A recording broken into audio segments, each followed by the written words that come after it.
Hello and welcome to the Bluff Council. I am Ev Duran. In the past week, I've watched 3 films that interested me enough that I wanted to talk about them here. So here I am, here you are, this is a Hot Rev. The 3 films I want to discuss today are Companion, Black Bag, and The Assessment. These are all films I caught recently from the comfort of my own couch. I think relatively newly available on streaming services. And I thought they were all interesting, good enough of a certain quality that I wanted to share some thoughts about them. And I didn't know that Keith and I would get to these films in any of our regular episodes, so hence, here we are. I'm gonna discuss them in a way that avoids any major spoilers. I think anything that I talk about in this conversation is all stuff that's like there in the trailer, which isn't necessarily like a total spoiler-free thing, since trailers now just spoil everything. So I'm gonna try to be really sensitive about that. I want to thank you guys for watching and or listening, wherever you are, the Belief Podcast Networks or YouTube or social media or wherever you're checking this out. We really appreciate you. The first film I'm gonna get into here is Companion. Companion stars Sophie Thatcher and Jack Quaid, written and directed by Drew Hancock. So I saw the trailer for Companion a while back, and I thought, cool. You know, it's not just my personal taste, not really my type. Those sort of like horror comedy films, just not really my thing. So I didn't really ever expect to watch it. But then I've seen subsequently, since it's come out, that it's being praised. It's getting pretty good reviews. The buzz is positive, and I thought, let's check it out. So my wife Monique and I sat down and watched it, and largely, I thought it was fine. And that sounds like an insult, but I don't remotely mean it to be an insult. Keith and I often talk on our show about how, and this isn't revelatory, but just internet culture, internet critical culture, leads everyone to be super binary about this is either the greatest thing in the world or the biggest piece of shit of all time. And that's because we have to put that kind of stuff in the thumbnails to get anybody to click on it, because if you just go like, I thought this movie was pretty good, 0 views. So unfortunately, I just thought Companion was pretty good. In the thumbnail, I'm gonna say it was fucking terrible. But it was totally fine. Movies can be just fine. I thought it was an enjoyable watch, largely. Great, entertaining, distraction from daily life. I wasn't mad at the end of it. I wasn't mad that I watched it. I didn't feel like I wasted my time, which honestly is kind of high praise compared to most newer films I watched today. Some of the things I really liked about the film. I thought that Sophie Thatcher's performance was like pretty amazing. I wasn't familiar with her work before. I haven't watched Yellow Jackets or Maxine. I have been meaning to watch Heretic, but I haven't seen that yet either. But that was like probably my biggest positive takeaway from the film, was like, that girl is really, really talented. I thought she handled all of the nuance to that character, the coldness of the robotics, but the emotion of as she learns and realizes. That she has all the talent in the world. I thought the rest of the cast did their jobs. You know what I mean? They're fine.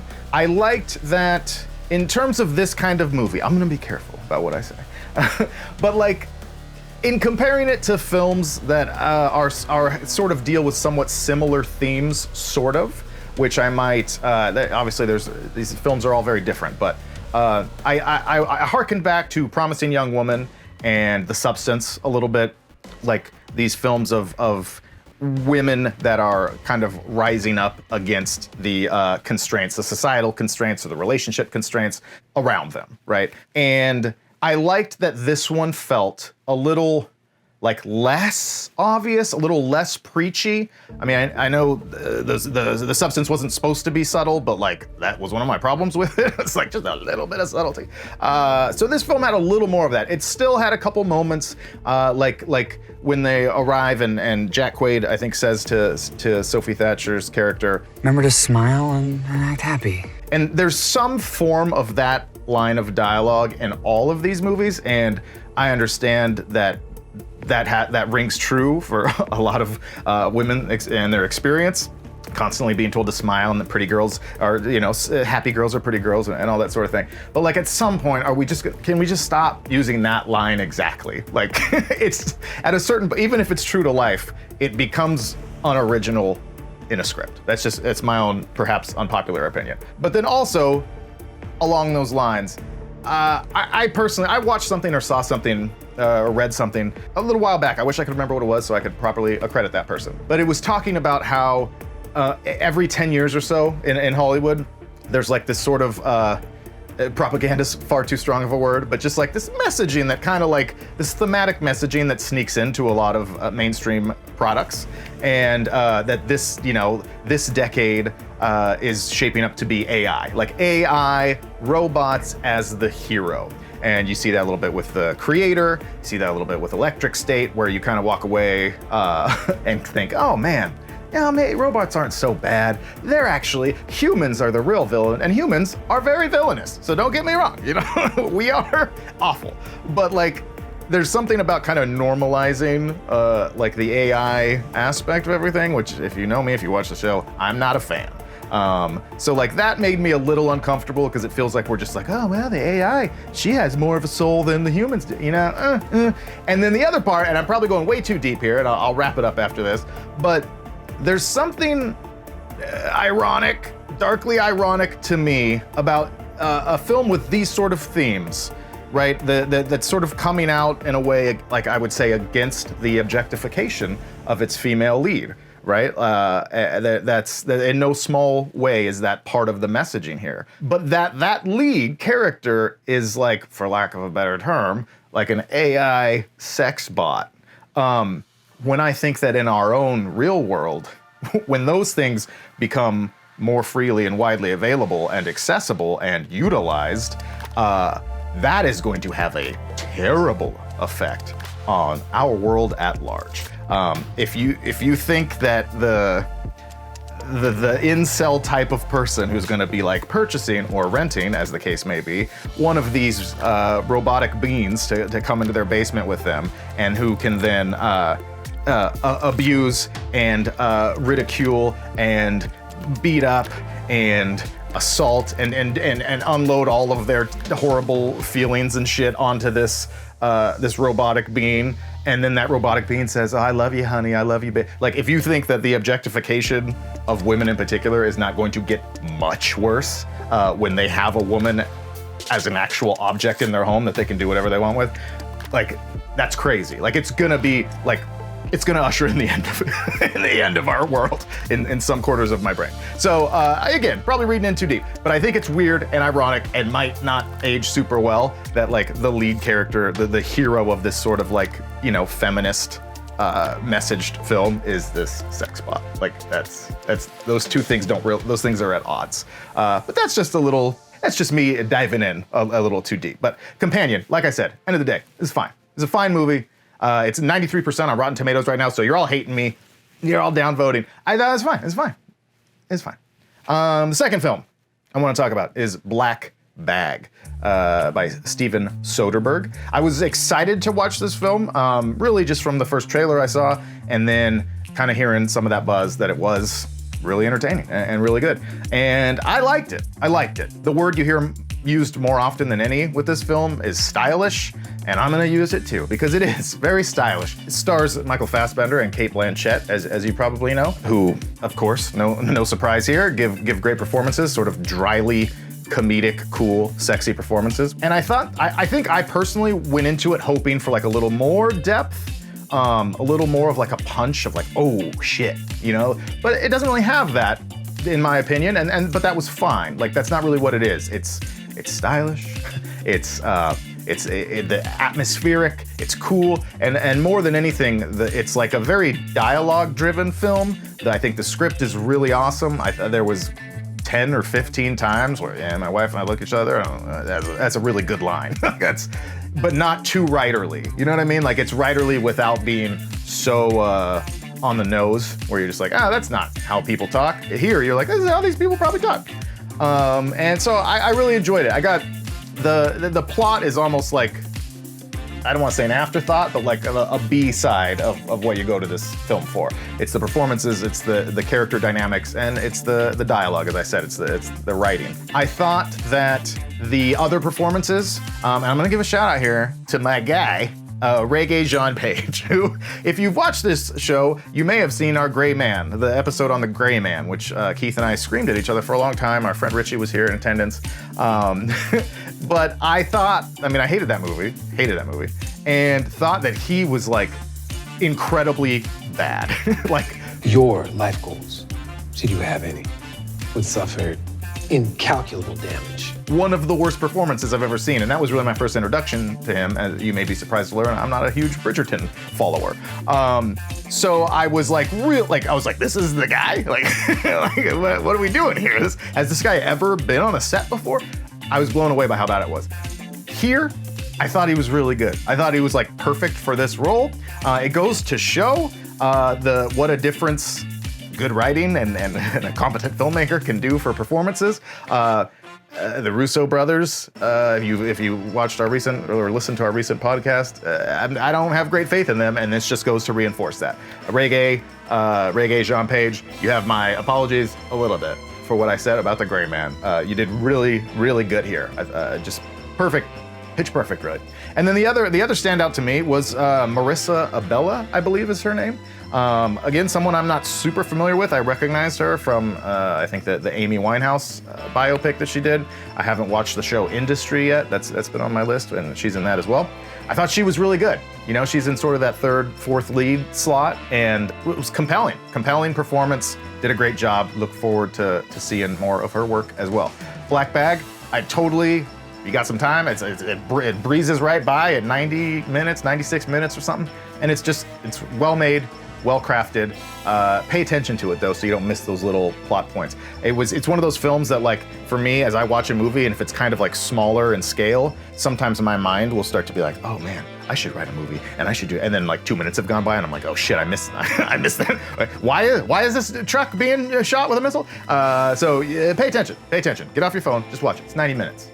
It's fun. It's a fun movie. Lastly, but certainly not leastly, is The Assessment. This is a film by French filmmaker Fleur Fortune. I'm sure I butchered that. My apologies. The Assessment stars Elizabeth Olsen and Alicia Vikander and Hamish Patel. Sort of a futuristic sci-fi, slightly dystopian relationship black comedy. Which, if you know me, again, you'd be like, this gonna be your favorite movie of all time? It's really right in my wheelhouse, genre-wise. And I did really like this movie. I kind of went into it not really sure what to expect. We'd watched the trailer for it and was like, that looks good, but hadn't heard that much about this film, hadn't seen it discussed really, or you know, just there hasn't been much buzz in these industry circles that I'm so deeply involved in. But put it on and was like pretty immediately drawn into this world. The world building is really excellent. The production design is fantastic in a very like grounded, practical way that still feels like just off a little bit into the future. There's the briefest of plot synopsis is this couple, Patel and Olsen, are in this, you know, futuristic world where they're seeking to have a child, and they have to have an assessor, played by Alicia Vikander, come in and sort of like assess their readiness, their value as potential parents. Like, the government in the future comes to tell you if you're allowed to have children or not, and then that assessor it's a very intense experience and observes them in all aspects of their lives, and it sometimes pretends to be a child herself so that to see how they react to having this out of control child. And I saw in a review I read after the fact that this was like the most Yorgos Lanthimos movie that he never made, and I had a sense of that of my own, and that's a compliment. As I was watching it, Yorgos Lanthimos is one of my favorite filmmakers, and a film I thought about a lot was The Lobster, which is one of my handful of favorite films of all time. The one thing this film doesn't do that I think I kind of wished it did was like it has a real streak of dark comedy, and there's parts where you just go like, oh man, like this is twisted, you know, this is really weird. But then I wanted it to go just to lean a little further into that, a little bit into that comedy a little more without being like overt punchliney, obviously, still retaining that subtlety. But like there were times when Alicia Vikander is portraying like a child that they have to take care of, that feels kind of jarring because it's all of a sudden a little more like comedic on its face, and because the film is kind of like start and stop with that comedy energy. Comedy energy is too strong of a term, but you know what I mean, like that leaning of like just the touches of that comedy, those feel a little more jarring where I'm like, whereas if it just kind of like moved that dark comedy meter over a little bit throughout, I think for me anyways, it would have felt a little better. But all in all, I thought the film was really, really interesting. It's very thematically dense. It touches on a lot of stuff. And it's something that I'm still thinking about, you know, a week, several days later after watching it. I'm looking forward to watching it again so I can kind of unpack more of that. Beautifully shot, really beautifully acted. It's no surprise that Elizabeth Olsen and Alicia Vikander are two of the best working actresses today, and their performances are incredible. Hamish Patel, who I like a lot, like in almost everything I've ever seen him in, does really good here, but is like a little, it's just like a notch below. And it's not an insult to him at all, because he could be at 95 and these two gals are at 100. Like it's almost not even worth mentioning. But I think that it's weird that because the film is so interesting, and because the performances, particularly by the two female leads, are so wonderful, that there's not more being discussed about this. Like, I saw this film was technically released in 2024 at the Toronto Film Festival, but wasn't released widely here in America until just a month or two ago in March. And it's weird to me that this one has totally flown under the radar, because it is very compelling. Even if it's not your cup of tea, I think there's still a lot of value to be gained from watching it. Like I said, if only for just like the creativity and the performances. Not to mention, I think, all the cool thematic stuff it does. So I really recommend you check out The Assessment. It was my favorite of these three films, and I think it deserves a lot more attention and credit. So that's my hot rev. Those are my three films I just watched. Would love to hear what you guys thought about them. Would love to hear why I'm such an idiot because I didn't worship Companion. I know that's gonna be most of the comments. And I just want to thank you guys again for watching. Shout out to my boy Keith. We got a Happy Gilmore episode coming soon, which we're really excited about. We're gonna keep up on the podcasts. So continue to check us out, and we love you guys. Thank you.